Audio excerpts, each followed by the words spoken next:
Okay, today we're going to be working on the 2012 MacBook Air that came in because keyboard and touchpad are not working. Now I do see signs of liquid damage on the board. We do see the red dots on the board. Customer did tell us that the computer suffered liquid damage. He took it to another shop in Palmdale and they ultrasonic the board and they were able to get the board to power on again, but keyboard and touchpad are not working. They were not able to help him beyond that point and he brought it in here in hopes to get this fixed. The first thing I want to do is take a look at the logic board.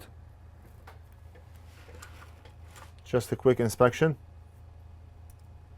I did not take the board out of the casing yet, but we're going to do a quick inspection from top of the board. I do not think any ultrasonic was done on this board. We do see hair in here. We do see dirt.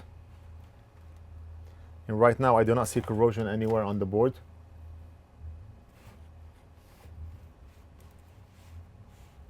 What I want to do is take a look at the board diagram, at the touchpad connector. The keyboard connects with the touchpad and the touchpad connects with the logic board. So if you look here, keyboard is connecting with the touchpad and the touchpad is connecting to the board.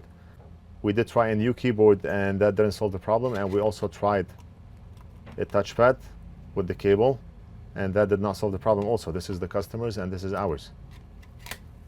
What I want to do is look at the touchpad connector on the board diagram here, and we can tell that pin number 1 should be receiving 3.3 volts. We can tell that pin number 13 is receiving 3.42 volts. On and off button is the SMC on off _L, and data lines and the rest of the stuff. Right now I'm interested to see if pin number 1 is receiving 3.3 volts and if pin number 13 is receiving 3.42 volts. So the first thing I want to do is power this laptop on before we test. Now what I forgot to mention is if we press the power button, the laptop does power on, so we know that the power button is working. But if you look at the circuit diagram, you will see that the power button is separate from the rest of the keyboard, even though it's on that same keyboard. The strange thing is if we press Shift, Control, Option, Power, it resets. The computer is detecting that I'm pressing on the Shift, Control, Option, Power. But why is it when the computer turns on and I press and hold the Option key, it doesn't take me to the boot screen? It's not detecting that I have my finger pressed on the Option key.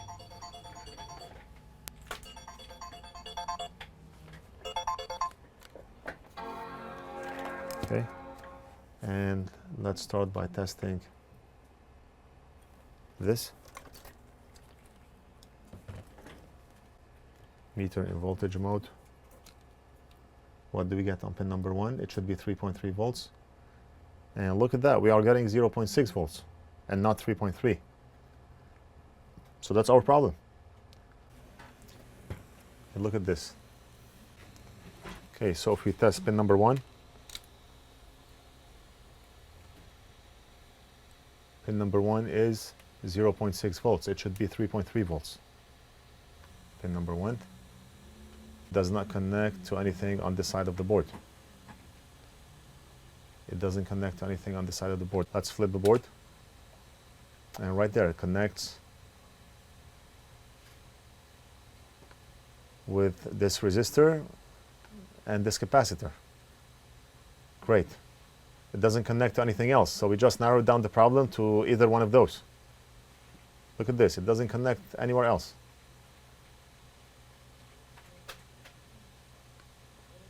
We're going to test to see if this resistor is blown or if the value is still good.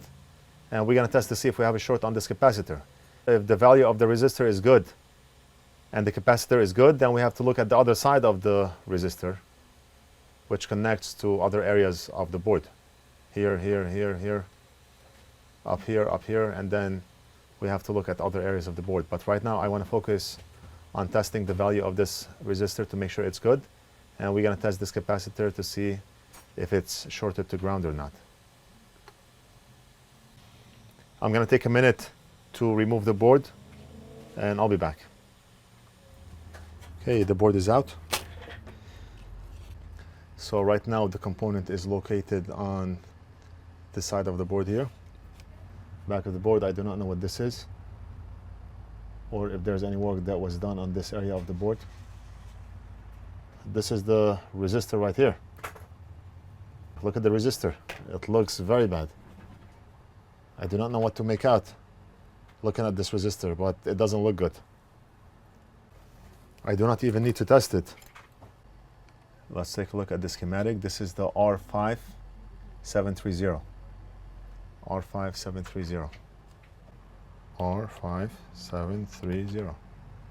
And it should be 0 ohms. So it's like a fuse. Let's see, is it continuous? Meter in continuity mode, and it's not. So that's the problem.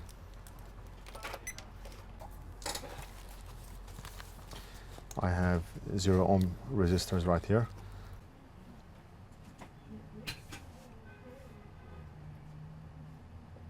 Out.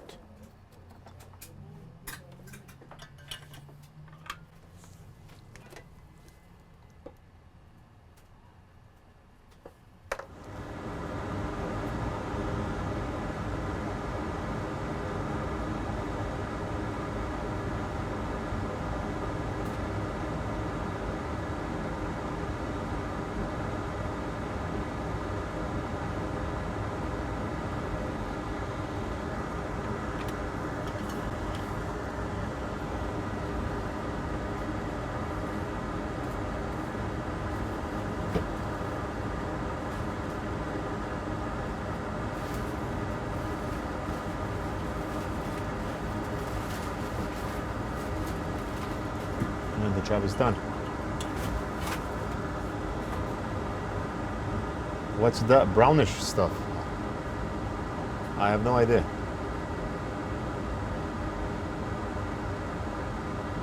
Maybe the liquid that was spilled on that board is not water, something else. But that confirms that this board has never been into an ultrasonic machine before.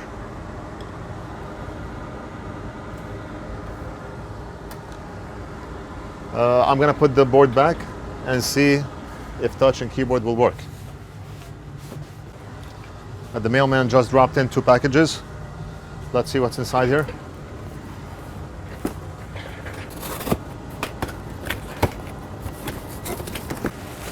Yeah, it's a gaming laptop and no paper inside.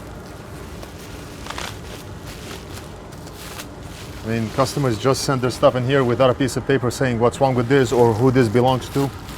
Always happens.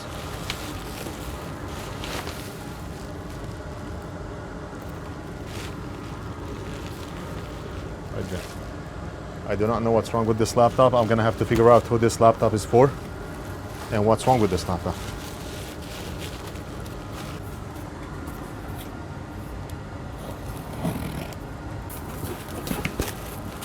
Macbook, and the person has towels, bubble wraps, foams, elephants, giraffes, everything inside this box. Any paper? Yeah, we do have a paper.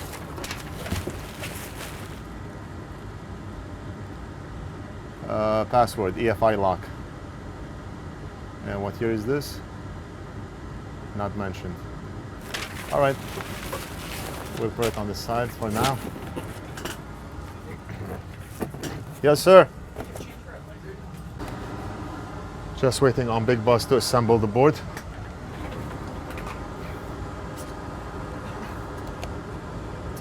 We have a customer, just a minute. The board is inside the laptop. All we have to do is test to see if keyboard and touch are working. I'm gonna press and hold the option key. If it works, that's great. That means the keyboard is working.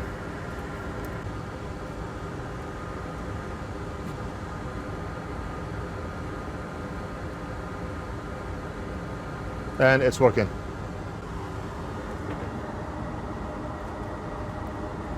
Great, great, awesome. So the problem is fixed. I'm gonna let Big Boss assemble everything again, and we're gonna call the customer to come and pick up. So that's it for this video. I hope you enjoyed it. Don't forget to like and subscribe, leave a comment if you have any questions, and we'll do something else in the next video.